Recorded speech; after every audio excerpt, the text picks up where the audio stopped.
मामला जेएमएम के लिए है कि वो क्या करे और क्या ना करे, क्योंकि हेमंत सोरेन दूसरी बार मुख्यमंत्री बने। इससे पहले वो 13-14 में मुख्यमंत्री रहे थे, लेकिन पूरा कार्यकाल उस समय भी नहीं कर पाए थे। एक बार फिर उनके ऊपर गिरफ्तारी की तलवार लटक रही है, तो एक बार फिर ये कन्फर्म लगभग हो रहा है कि वो अपना 5 साल का जो कार्यकाल है पूरा नहीं कर पाएंगे। तो झारखंड की जो स्थिति है वो उलझती हुई दिखाई पड़ रही है। 7 बार जो समन है ईडी का वो जारी हो चुका है। हेमंत सोरेन को भी कहा जा रहा है कि ये आखिरी समन था, इसके बाद अब उनकी गिरफ्तारी लगभग तयशुदा मानी जा रही है। तो ऐसे में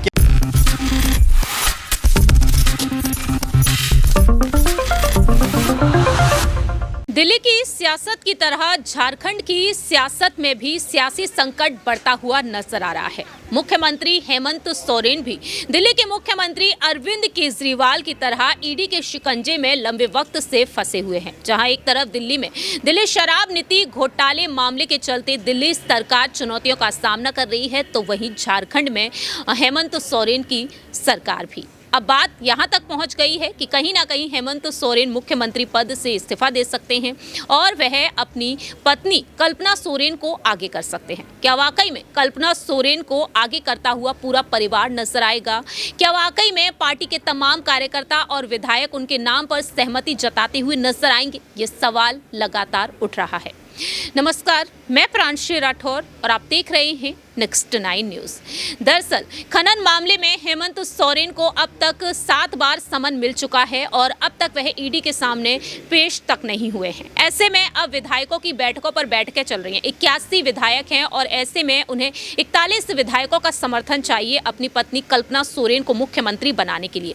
क्या वाकई में हेमंत सोरेन अपनी पत्नी को मुख्यमंत्री बना पाएंगे? क्योंकि वह ना तो राजनीति में एक्टिव रही हैं, ना ही विधायिका के पद पर रही हैं, और दूसरी ही तरफ परिवार के कई ऐसे सदस्य हैं जो विधायक के पद पर हैं, जैसे कि उनकी भाभी सीता सोरेन हैं, उनके भाई भी हैं और उनके पिता इस पार्टी के अध्यक्ष हैं यानी कि शिबू सोरेन। तो क्या यहाँ पर हेमंत सोरेन अपनी पत्नी कल्पना सोरेन को मुख्यमंत्री बना पाएंगे? सवाल यहाँ पर रहेगा हमारे सहयोगी अमन जी से, जिनसे हम जानना चाहेंगे कि हेमंत सोरेन को लेकर तो अटकलें तेज है ही।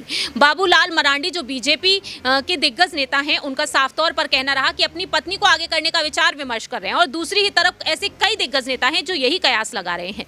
ऐसे में अब सवाल यहाँ पर हेमंत सोरेन से हटकर आता है शिबू सोरेन पर। क्या शिबू सोरेन यहाँ पर अपनी छोटी बहू को आगे करना पसंद करेंगे? क्योंकि देखा जाए तो लाइन में सीता सोरेन भी है, क्योंकि ये कहा जा रहा है कि शर्तें ये रहेंगी शिबू सोरेन की सहमति से ही वह मुख्यमंत्री बन पाएंगी।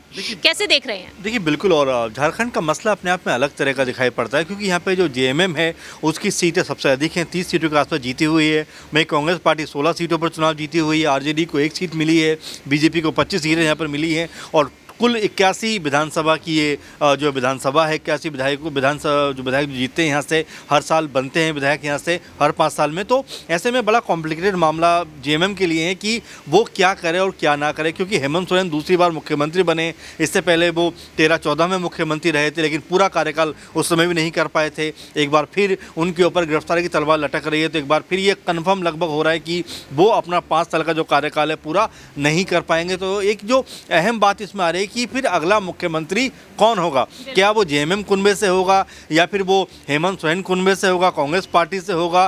क्या उसका स्वरूप होगा, किस तरह से उसका आने वाला है, तो कह सकते हैं समय के हिसाब से उसका नाम होगा, पॉलिटिकल बैकग्राउंड क्या होगा, बहुत सारी चीज़ें इसको लेकर हैं, क्योंकि लगातार झारखंड की जो स्थिति है वो उलझती हुई दिखाई पड़ रही है। 7 बार जो समन है ईडी का वो जारी हो चुका है।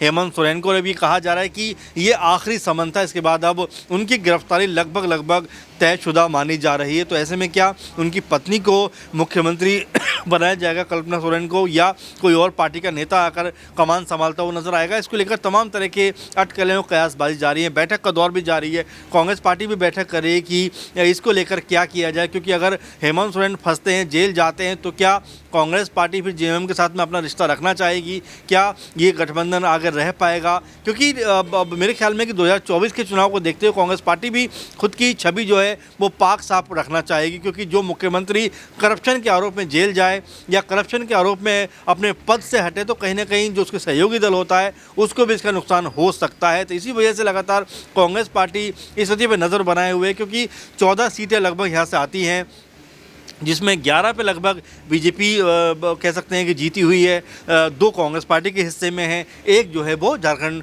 मुक्ति मोर्चा के हिस्से में भी है। तो कुल मिलाकर पूरी स्थिति ये है कि क्या अगला मुख्यमंत्री सीता सोरेन बनेंगी, कल्पना सोरेन बनेंगी, उनके जो भाई छोटे हैं बसंत सोरेन वो बनेंगे, या फिर पार्टी के जो कई बड़े नेता हैं वो बनेंगे, या फिर कांग्रेस पार्टी की तरफ से कोई नाम निकल कर सामने आएगा, क्योंकि 6, 7, 8 महीने का वक्त चुनाव को रह गया। तो ऐसे में सभी लोग ये सोचते हैं कि ये गठबंधन खत्म ना हो, बल्कि कोई इन्हीं में से रास्ता निकले, कोई मुख्यमंत्री का चेहरा बने और सरकार अपना 5 साल का कार्यकाल पूरा करे। लेकिन यहाँ पर सवाल उठता है शिबू सोरेन को लेकर, जो पार्टी के राष्ट्रीय अध्यक्ष हैं। आखिरकार वह किस लिहाज से फैसला लेंगे, अनुभव के हिसाब से या फिर यहाँ पर जो बेटे के साथ लगाव दिखेगा, परिवार के किसी सदस्य के साथ? क्योंकि हेमंत सोरेन इस पद को संभाल रहे हैं, तो देखा जाए तो इस नाते वह उनकी पत्नी को आगे करना चाहेंगे, क्योंकि बिहार की राजनीति बड़ा उदाहरण रही है। लालू प्रसाद यादव ने अपनी पत्नी राबड़ी देवी को आगे किया था, या फिर यहाँ पर सीता सोरेन के अनुभव को देखते हुए सीता सोरेन को आगे करना चाहिए? देखिए बिल्कुल, और सीता सोरेन के बारे में मैं एक ही बात आपसे कहना चाहूँगा कि जब उनको मुख्यमंत्री बनाया गया था हेमंत सोरेन को, उसके कुछ ही दिनों के बाद वो बेहद नाराज़ हो गई थी।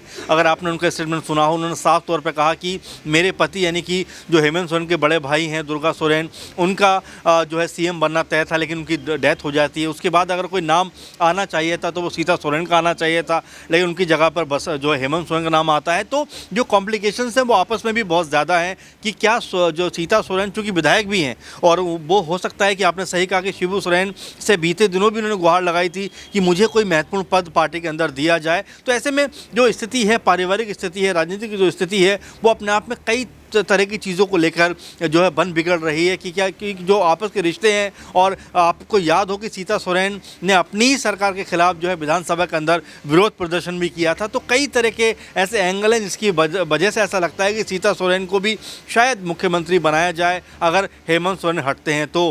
लेकिन इसके अलावा सबसे अधिक संभावना कल्पना सोरेन की लग रही है, क्योंकि आपने सही कहा कि बिहार का एग्जाम्पल हम देखते हैं कि एक पति हो सकता है कि अपनी पत्नी के ऊपर सबसे अधिक बिलीव करता हो, उन्हीं को मुखिया बनाना चाहता हो, क्योंकि अगर वो जेल होती है और जेल से वो वापस आता है तो उसका जो कह सकते हैं पार्टी के ऊपर दबदबा है वो वैसा का वैसा ही रहता है। इसीलिए हो सकता है कि कल्पना सोरेन का नाम सबसे आगे नजर आए।